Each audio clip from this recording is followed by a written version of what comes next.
Alors, Michel, j'aimerais qu'on parle maintenant de culture d'entreprise et d'intrapreneuriat. J'ai souvent dans mon enfance entendu des gens dire que deux personnes ne peuvent pas avancer, obtenir des résultats si elles ne sont pas alignées, si elles ne se sont pas mises d'accord. D'accord sur quoi? Sur leur manière de fonctionner, sur leur vision, sur les objectifs, bref, si elles ne sont pas alignées. Alors, bien souvent, on constate que tant les employeurs que les collaborateurs se plaignent de ne pas toujours réussir à mettre en place un climat qui soit favorable, qui soit cordial, convivial, finalement de ne pas réussir à s'aligner par rapport à certains éléments qui sont importants dans leur manière de fonctionner. Et bien souvent, c'est justement ces éléments qui sont à la base de certains résultats non atteints. Alors, on constate que la culture d'entreprise, du coup, a quand même un impact sur l'atteinte ou non des résultats de ces entreprises. Ma question, avant d'aller plus loin, ce serait d'abord que tu puisses me définir avec tes propres mots ou simplement nous définir cette notion de culture d'entreprise, culture d'organisation, parce qu'elle est quand même fondamentale. D'accord. La culture d'entreprise, c'est l'ensemble des valeurs, Oui. l'ensemble des croyances Oui. et l'ensemble des rituels Mm. qui sont liés au fonctionnement d'une organisation. Ok. Quand une nouvelle orientation s'impose pour une organisation, c'est souvent l'adaptation de la culture d'entreprise qui est la partie la plus compliquée C'est vrai. de la transformation. Oui, oui, C'est le fameux comment les choses se font ici. oui. Les habitudes, les comportements et même les attitudes sont profondément ancrés chez les collaborateurs. Oui. Et une organisation ne peut pas imposer un changement culturel de manière autoritaire. Clairement.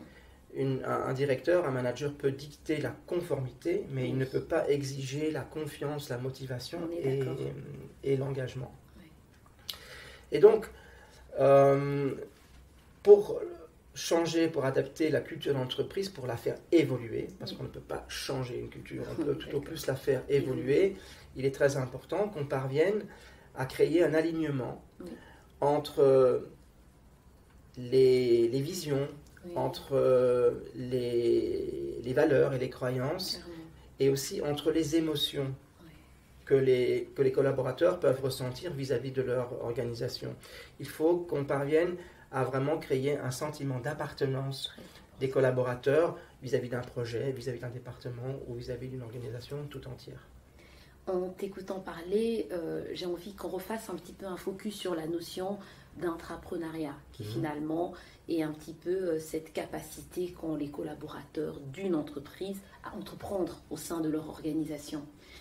Bien souvent, je vois des responsables se plaindre. Oui, mais mes collaborateurs n'entreprennent pas, ce sont des bons petits soldats. Moi, j'aimerais des gens plus qui osent. Alors, du coup, je me demande jusqu'à quel point la culture d'entreprise peut être un frein justement à l'intrapreneuriat au sein d'une organisation. C'est évident qu'il faut un mindset, il faut un état d'esprit particulier pour entreprendre. Oui. Comment le savoir? Comment savoir si la culture d'entreprise actuelle est suffisamment, on va dire, libérée pour soutenir l'intrapreneuriat? Nous le faisons en utilisant un diagnostic qui s'appelle OC-Scan, pour Organizational Culture Scan, de l'excellent institut Hofstede Insights, qui est réputé au niveau mondial pour ses recherches et pour ses travaux sur les cultures et les cultures d'entreprise. Et donc, comment ça fonctionne?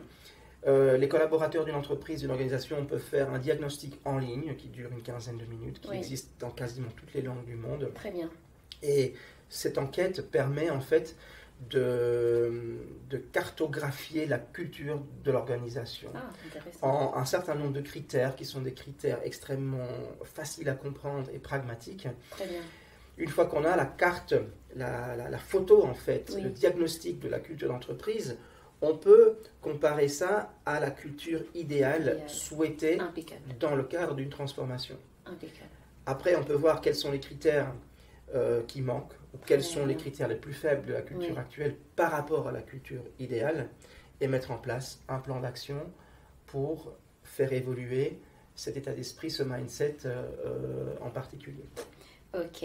Alors, c'est vrai que là, tu donnes un outil qui est hyper intéressant, très important dans la mise en œuvre, on va dire, de l'intrapreneuriat pour détecter si finalement la culture est un frein ou pas et qu'est-ce qu'il faut faire. Mais je pense quand même que de par ton expérience, il y a certainement une croyance ou des croyances que tu identifies, ok, de facto comme étant un frein justement dans la mise en œuvre de l'intrapreneuriat. Quelles sont selon toi là où les croyances que tu pointerais directement? Il y en a plusieurs, mais il y en a une qui me vient à l'esprit immédiatement et je voudrais commencer par une citation pour répondre ensuite précisément à ta question.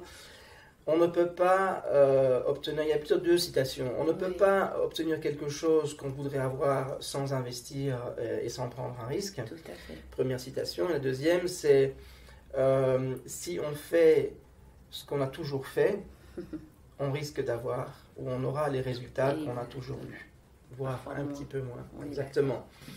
Donc voilà, la croyance qui manque le plus, c'est cette croyance par rapport au risque. Il faut être prêt à investir et accepter que ça ne marche pas tout de suite, que ça peut prendre du temps. Et qu'on doit souvent aussi investir de l'argent pour savoir tout ce qui ne marche pas. Tout à fait. Il y a des entreprises qui ont une culture de l'évitement de l'échec. Et c'est très important dans certains métiers. Si vous êtes pilote d'avion, vous ne pouvez pas vous permettre l'échec. Si vous êtes chirurgien, vous ne pouvez pas vous permettre l'échec. Vous jouez avec la vie des gens. Exact. Et pour innover, pour l'intrapreneuriat, il faut s'autoriser l'échec. Il faut savoir que si on met de l'argent sur la table, si on investit pour innover, pour créer, pour se développer, ça puisse ne pas fonctionner tout de suite. Oui.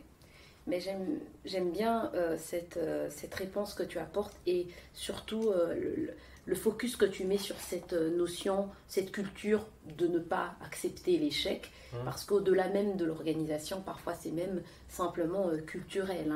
On voit bien que j'aime bien une citation qui dit je n'échoue pas, j'apprends, quelque chose comme ça, mais c'est de dire arriver à faire comprendre aux gens que qu'on le veuille ou non, j'ai investi, même si ça ne donne pas le résultat, je dois le prendre comme un apprentissage, comme finalement une expérience qui va me servir plus tard. C'est pas toujours évident.